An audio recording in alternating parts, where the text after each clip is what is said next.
Company. कभी सोचा है ये कमीनी कंपनियां आती किधर से पैसा कमाती है, कहां से काम करने वाले मिलते हैं और कहां से बिजनेस बढ़ाती है। ये बात कुछ सालों पहले की है, जब जापानीज प्रोडक्ट इंडिया में अपना पैर जमाना चाहती थी।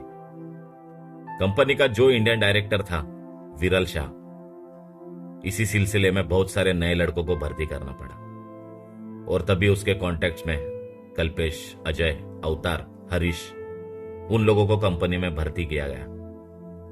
कंपनी के प्रोडक्ट की ट्रेनिंग दी गई।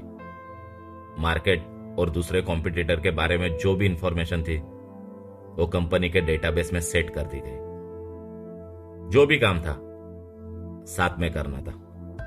टारगेट था धंधे को बढ़ाना। 2 साल के अंदर कंपनी ने अपने बिजनेस को पूरे इंडिया लेवल में बढ़ाना चालू किया। इतना ही नहीं, कंपनी में और लोगों को भर्ती करना पड़ा। कंपनी में अभी सिस्टम सेट हो रही थी। पुराने लोगों का वर्चस्व धीरे धीरे खत्म हो रहा था। मैनेजर्स, उसके नीचे असिस्टेंट मैनेजर, उसके नीचे सेल्स इंजीनियर, सबको संभालना पड़ता था। टेक्निकल डिसीजन भले ही कंपनी ने मैनेजर के हाथों में दिया हुआ था, पर सारे कमर्शियल डिसीजन जो कंपनी के थे वो मैनेजमेंट ने अपने हाथों में रखे थे।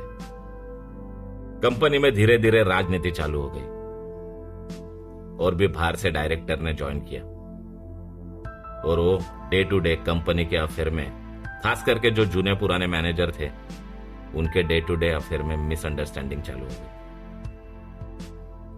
पहले जो चीज एक फोन कॉल पे हो जाती थी, अभी उसको पूरे सिस्टम से पास होना पड़ता था। और इसीलिए कंपनी के जो पुराने लोग थे उन्हें यह सब पसंद नहीं आ रहा था। आज 8 साल कंपनी को देने के बाद उसको छोटी छोटी चीजों का हिसाब देना पड़ता था। तभी ये जो पुराने मैनेजर्स थे उन्होंने और एक जापानीज प्रोडक्ट के साथ डील कर ली। उन लोगों को वापस वो प्रोडक्ट की ट्रेनिंग दी गई और फिर शुरू हुआ। जो नई जापानीज कंपनी उन मैनेजर को मिली थी, उसको भी ऐसे ही मेहनत करने वाले लोगों की जरूरत थी, जो कंपनी के मार्केट शेयर को पूरे इंडिया में बढ़ाए। और फिर एक के बाद एक मैनेजर ने जॉब छोड़ना चालू किया और एक कंपनी से दूसरी, तीसरी, ऐसी कई कंपनियां शुरुआत की शुरुआत रह गई। कस्टमर बढ़ गए।